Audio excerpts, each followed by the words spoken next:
Eli, you and I were talking just a moment ago, and we were talking about the cybersecurity problem that is out there.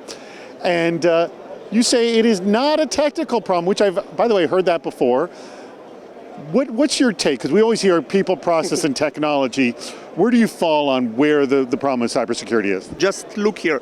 There are so many security solutions, so many security vendors. So the problem here is not a technical problem. The problem here is to help the CISO and to help the board achieve quick decision making. What is functionally the problem in the decision making process between the CISO and the board? Where is there a breakdown? The board usually doesn't really work well with the risk score approach and the dashboard risk scores for the different threats and such. The board will usually...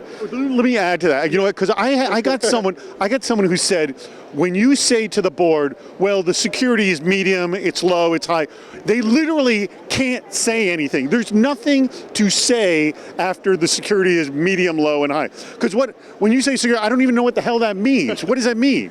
Exactly. And we think we do need to quantify the threats in a specific financial figure. So, for example, by the way, because they know dollars, and know the dollars. I'm sorry, excuse my ignorance, because I don't know. Is this have something to do with like the FAIR model or no? No. But still, it's a separate.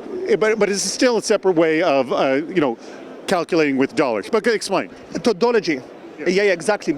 Because the thing is that CISOs now, they have so much data source, okay? Automatic vulnerability assessment, IT reporting and such. They need to quantify this into very specific metrics for the board. So, for example, a data breach should have a specific number on it. So, for example, a $50 million.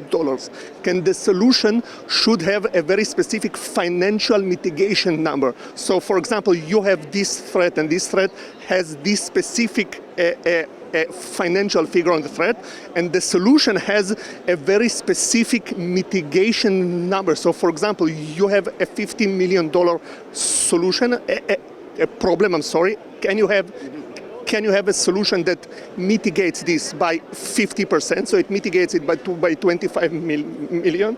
Can the solution cost is, let's say, like $1 million?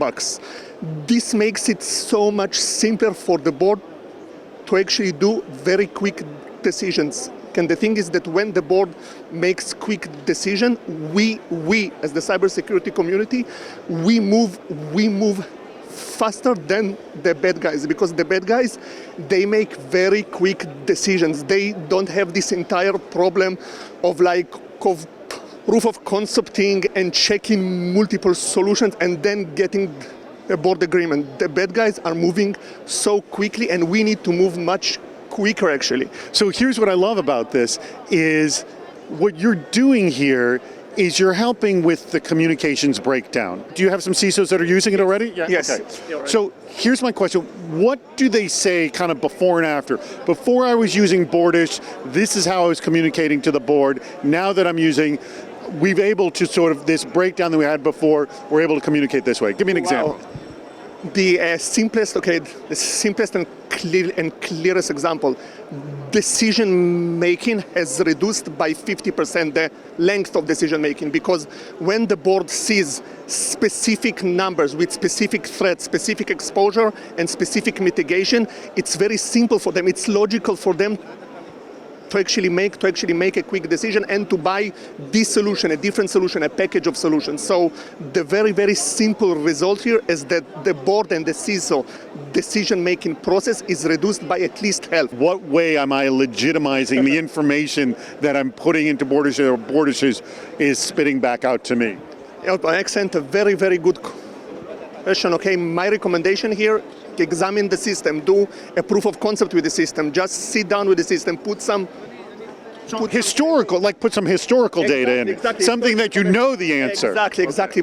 Because the thing is that we do want you to be very confident within the Boardish methodology. We worked very hard on the methodology and we proved it, and we sent it to many external companies in order to validate the information. We are extremely confident in the methodology, and we want you to actually do some sample testing.